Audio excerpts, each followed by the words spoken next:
Bueno, ¿cómo les va? Vamos a comenzar con otro filósofo que se llama Jorge Guillermo Federico Hegel, Georg Wilhelm Friedrich Hegel. Este autor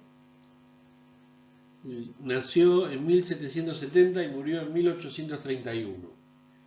Sus obras, que vamos a comentar entre esta clase y la próxima, han dado a la filosofía un giro definitivo. Kant en realidad se refirió a dos temas fundamentales de la filosofía, como es la teoría del conocimiento y la ética. Hegel se refiere a todas las ramas de la filosofía, especialmente a la filosofía de la historia, pero también a la filosofía de la naturaleza y también a la filosofía del pensamiento, que en alemán se dice el espíritu.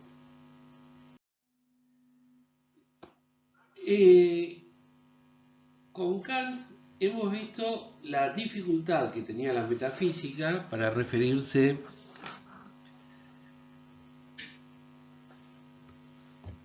a entidades que no eran observables, que no tenían naturaleza empírica.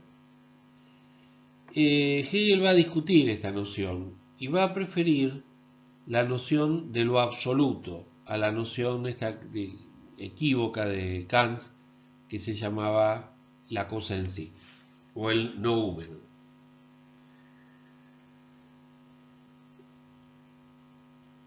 Fundamentalmente lo que vamos a ver es que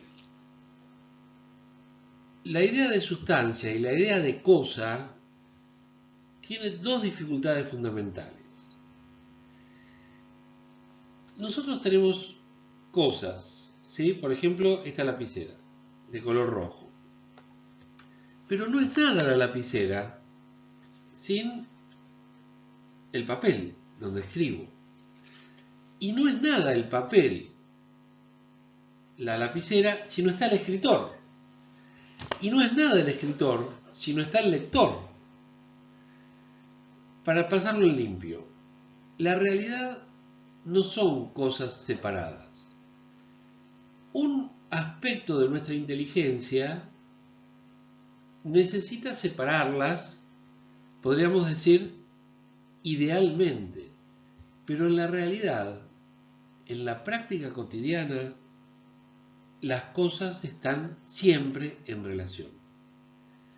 El papel, la virome, el escritor, el lector, el lenguaje, el tiempo, no son entidades separadas, forman un sistema de relaciones.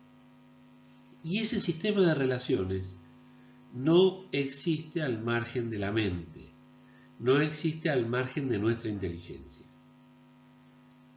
Entonces, lo absoluto no son las sustancias o las cosas aisladas, sino la relacionalidad, es decir, la capacidad de entrar en relación de las cosas o de las sustancias para dar sentido a la existencia. Pero este sentido no lo dan las cosas separadamente, lo dan las relaciones. ¿Y quién es o cuál es la única herramienta capaz de prestar atención a esas relaciones? La inteligencia. Por lo tanto, la idea de lo absoluto en Hegel se opone al sustancialismo. Niega que las cosas o sustancias sean reales fuera de sus relaciones recíprocas y por estas relaciones es que las cosas son pensadas. Por lo tanto, si yo no puedo pensar en una cosa, es porque esa cosa no está en ninguna relación. Porque al pensar, por ejemplo, en un encendedor, por supuesto que enseguida pienso en el cigarrillo, etc. Pero pensemos en un objeto como el encendedor perdido, abandonado. En la medida en que yo lo tematizo, lo pienso, ese objeto comienza a entrar en relación, por ejemplo, conmigo que lo pienso. ¿Qué es la relacionalidad dialéctica? Seguramente ustedes han oído hablar de la dialéctica. Dialéctica viene de diálogo. ¿Qué es un diálogo? Un intercambio entre dos posiciones. A veces el diálogo vincula dos posiciones irreductibles. En ese caso es una discusión. A veces concilia un acuerdo y en ese caso es un debate. Y en otros casos es un intercambio. Para Hegel, la dialéctica está constituida por tres momentos, que Hegel llama afirmación, negación y negación de la negación. No son momentos históricos, tampoco son momentos de una evolución, como por ejemplo mañana, tarde y noche. No, son momentos del pensamiento. El pensamiento, nuestra actividad humana por antonomasia, nos permite encontrar sentido en las relaciones. Y gracias a la relación de esas cosas con otras cosas o con otros pensamientos es que la realidad es racional y tiene sentido. El mejor ejemplo que les puedo dar para que nos entendamos es esto. Si nadie piensa, por ejemplo, en esta taza, esta taza no tiene ningún sentido. Porque las cosas que tienen sentido porque son pensadas, es decir, porque intervienen en una relacionalidad dialéctica. Y ahora vamos a ver los tres momentos de la dialéctica, que como vimos son afirmación, negación y negación de la negación. Ahí vamos a distinguir dos funciones de la inteligencia, el entendimiento y la razón. El entendimiento procede mediante separación o análisis y por ello su operación es abstracta, unilateral. Por ejemplo, acá tengo una virome roja, acá tengo una azul, etc. Separando. Este esfuerzo mental de separar las cosas es una de nuestras funciones de la inteligencia. Porque como ustedes saben, para poder comprender, primero tengo que discriminar. La razón pone de relieve el momento negativo de aquello de que se trata. Digo, está bien, es una virome, pero ¿qué utilidad tiene la virome? Y en ese cuestionamiento a la utilidad estoy aplicando lo que Hegel llama la fuerza de la negación. ¿Por qué una virome y no un lápiz? ¿Por qué una virome y no una lapicera? ¿Por qué color azul y no rojo? La fuerza de la negación. Y finalmente, el pensar especulativo, que es el pensamiento racional, capta los momentos opuestos en su unidad, como conocimiento mediante conceptos concretos, por oposición a la reflexión, que procede por medio de conceptos abstractos.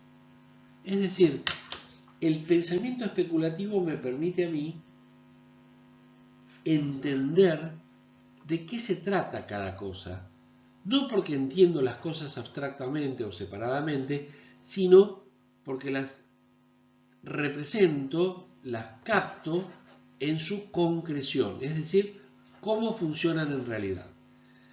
Las personas suelen diferenciar abstracto de concreto no en los términos hegelianos, esto es muy importante.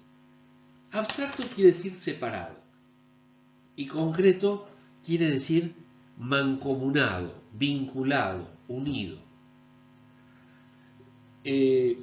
La palabra concreto se usa justamente en la mezcla de agua y cemento. Eso es concreto y arena. Se une en una nueva unidad, en un pastón, en una pasta, elementos separados. que por sí mismos, el cemento sin agua, la arena sin cemento y el agua sin arena ni cemento no sirven para construir. ¿Sí? Lo mismo, en un mundo sin sedientos, el agua no tendría ninguna importancia. El agua calma la sed porque hay sedientos. Y los sedientos existen porque existe el agua. ¿Qué diríamos de aquellas necesidades para las cuales todavía no hay ninguna satisfacción? Que son caprichos, no que son necesidades. Por ejemplo, me gustaría viajar a Mercurio, un planeta muy cercano al Sol, ustedes saben cómo es el tema, no se puede llegar porque hace mucho calor, etc. Bueno, no puedo decir que sea un deseo. Si me empecino, van a decir, bueno, este tipo está loco, está encaprichado. Si no hay posibilidad de satisfacer una necesidad o un deseo, lo más probable es que sea un capricho y no un deseo. Vamos entonces a este esquemita que les va a venir muy bien para que lo entiendan. Lo voy a ir comentando de arriba hacia abajo. La dialéctica hegeliana. Dialéctica viene de diálogo. Y bajamos un nivel. Afirmación, negación, ¿sí? A, B. Que se oponen. Son las distintas fases de la dialéctica hegeliana, del razonamiento dialéctico. Corresponde a la posición inicial, que es el momento de la afirmación. Corresponde a B, que es la posición contraria a la inicial, la negación o un momento de la negación. La dialéctica avanza a un nivel más. Al momento, en alemán se dice Aufhebung o superación, que es la posición final. Posición final de un razonamiento, pero no es la posición final de todos los razonamientos. Cada razonamiento termina así, pero no hay un fin previsto para todos los razonamientos. Esto, el momento C, es el momento de la negación de la negación. Pero no es otra negación, sino que es, en todo caso, la superación de A y de B, de la afirmación y la negación. Pongamos un ejemplo. Tenemos acá la lapicera azul y la lapicera roja. ¿Sí? Se oponen, por lo menos se oponen por su color. ¿Cómo sería la síntesis de ambas lapiceras? Bueno, la decisión que tengo que tomar incumbe, concierne, corresponde a la neutralización de esta oposición. No me puedo quedar con la primera, supongamos que es la azul, no me puedo quedar con la segunda, tengo que buscar una superación. Bueno, así avanza la historia.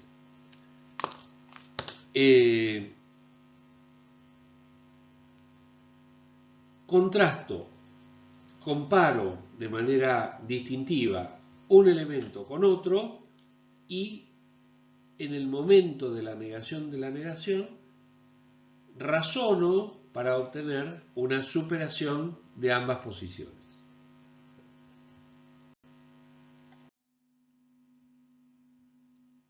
Repitamos esto, la realidad es un conjunto de relaciones dialécticas. La estructura misma de la realidad es dialéctica porque está integrada por oposiciones y por tensiones entre opuestos. Cada oposición requiere un tercer momento que establece la conciliación entre los dos opuestos. Acá hablamos de conciliación y no de superación. En todo caso, el tercer momento es un momento intermedio entre un razonamiento y otro. Como el conocimiento es un aspecto de la realidad, la dialéctica es también un método de aproximación a la realidad. Es el método del conocimiento filosófico.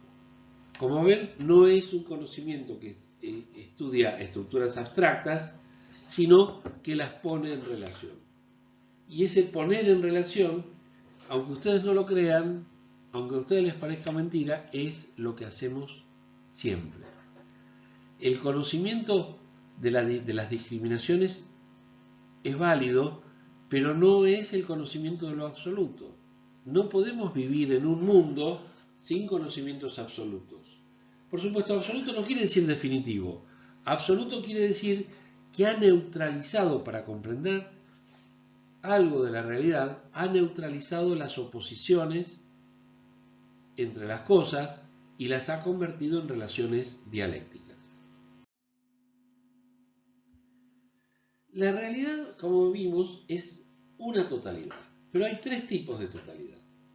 Las sumativas es el agregado de partes, como por ejemplo un montón de granos de trigo. Tomás del tarro de arroz, de la caja de arroz, un puñado, son una totalidad, ese puñado, pero es una totalidad en la cual un elemento más o un elemento menos no tienen demasiada importancia.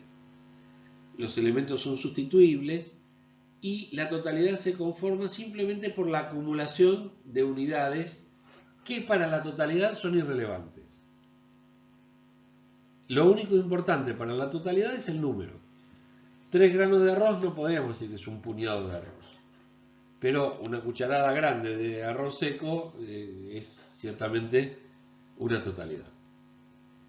También tenemos la totalidad llamada estructural, y ahí tenemos dos tipos, las mecánicas y los organismos. Las estructurales, a diferencia de las sumativas, se caracterizan porque cada parte desempeña un papel determinado que da sentido a la totalidad y que depende de la totalidad. Pensemos, por ejemplo, en un reloj. Cada pieza es anterior a la totalidad. Por lo tanto, la totalidad sufriría mucho si una de esas piezas falta. Pero si la pieza es reemplazada, el reloj seguiría siendo el mismo reloj. Seguiría funcionando como la máquina que es. Pero tenemos otro tipo de totalidad, que es la totalidad orgánica o los organismos, donde lo primero es la totalidad conformada y no las partes. De tal manera que si yo intento reemplazar o la totalidad pierde la totalidad orgánica pierde una de sus partes, la totalidad puede llegar a descomponerse de manera definitiva, ¿sí? Pensemos en nuestro cuerpo, que es un organismo, ¿sí? Por supuesto que va a seguir funcionando si tenemos la desgracia de perder, no sé, un dedo, nos cortamos las uñas y sigue siendo nuestro cuerpo, nos cortamos el pelo, etc.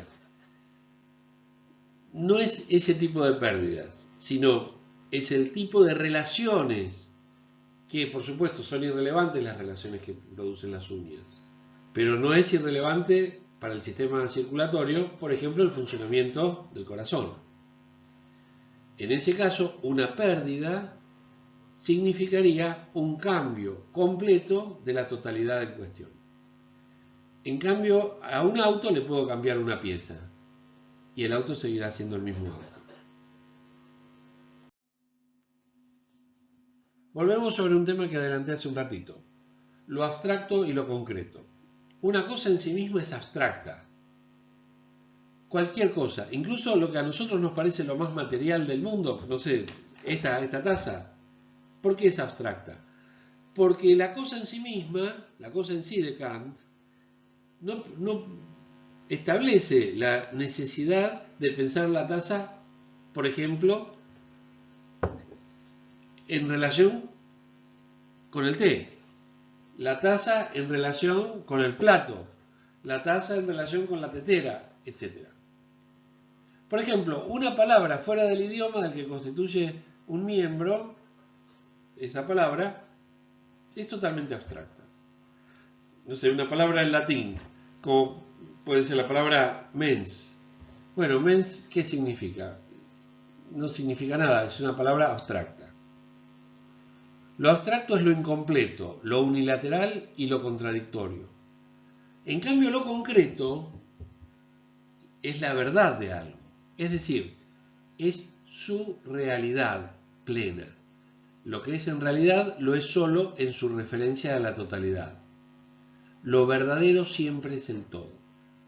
¿Por qué? Porque las cosas funcionan dentro de un sistema o totalidad orgánico donde la totalidad da sentido a las relaciones y las relaciones son las que nos permiten pensar y comprender para qué están las cosas.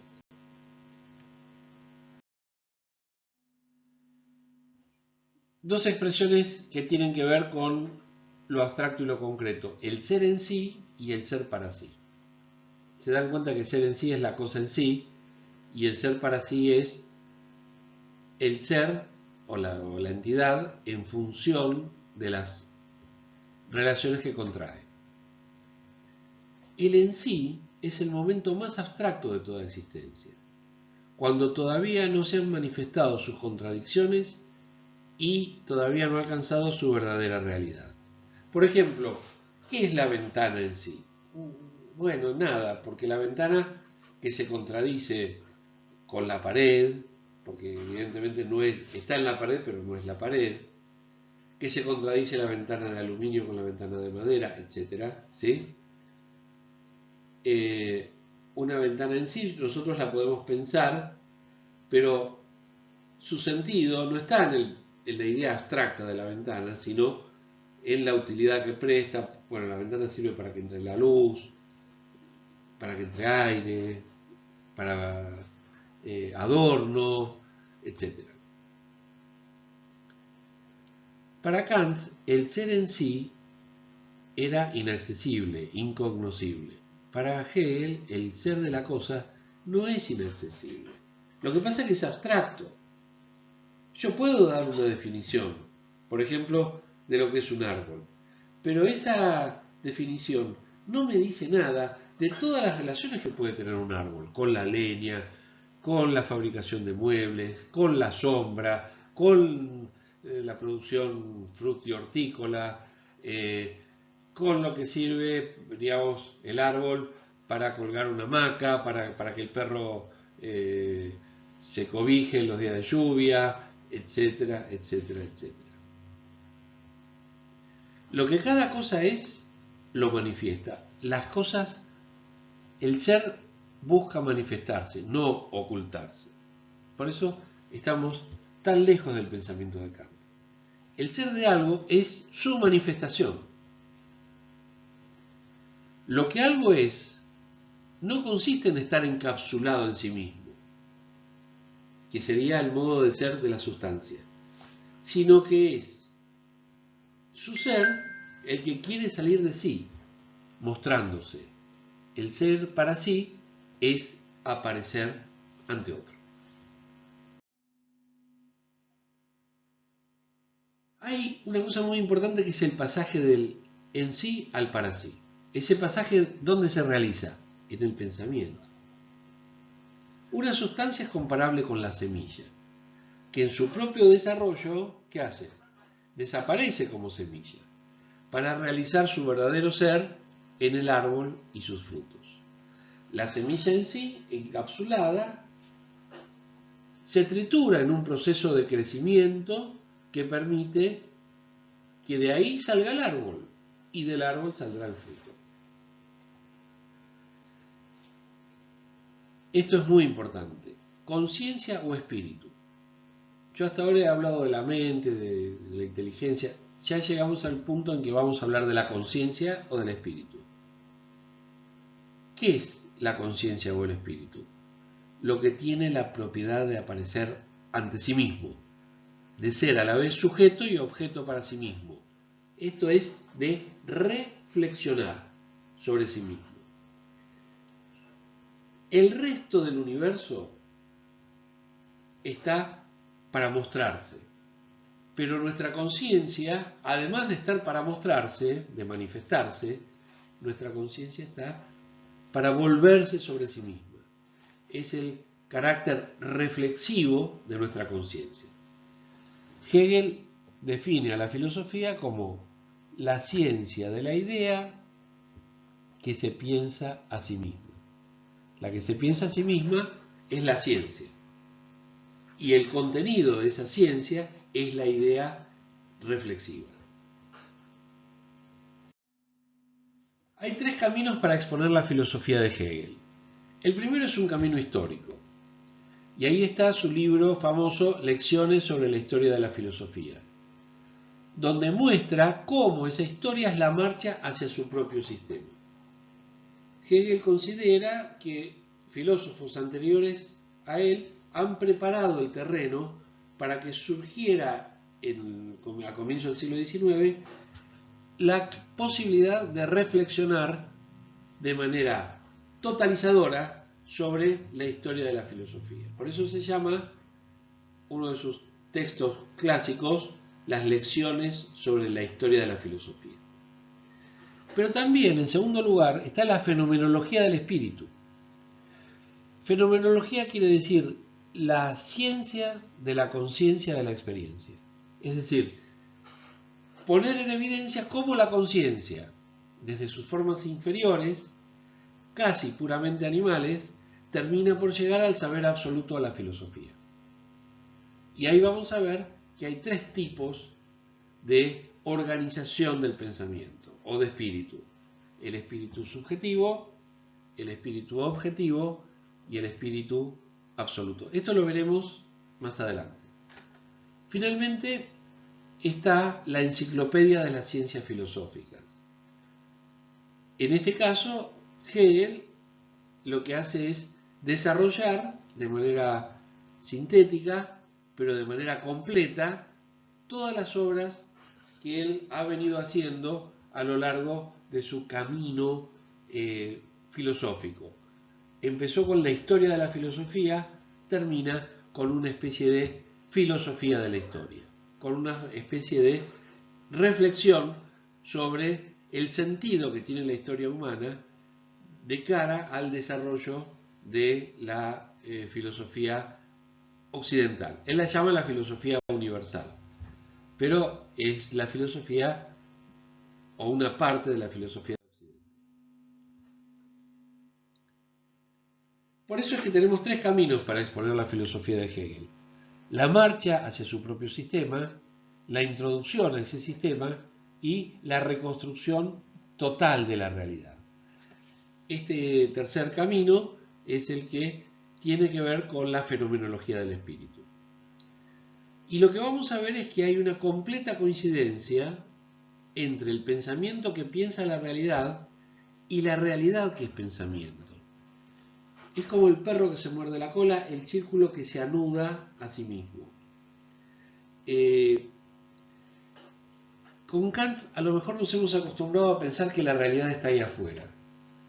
Bueno, Hegel nos enseña a pensar que la realidad no está ahí afuera, sino que nosotros somos parte de la realidad y por lo tanto la realidad y nosotros estamos en una misma unidad, en una misma totalidad,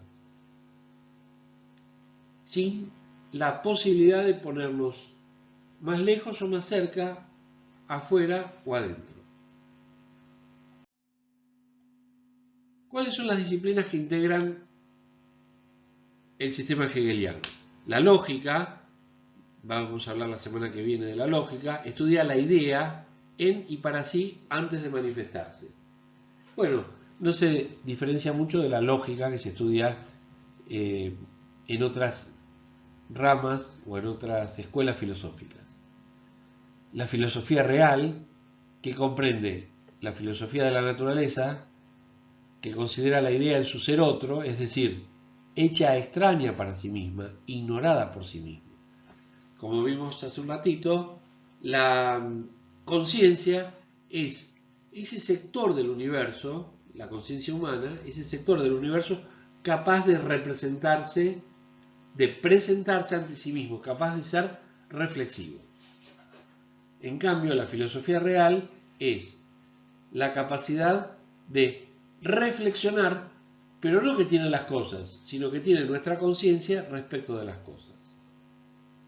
La lógica es la idea, la filosofía real es la naturaleza.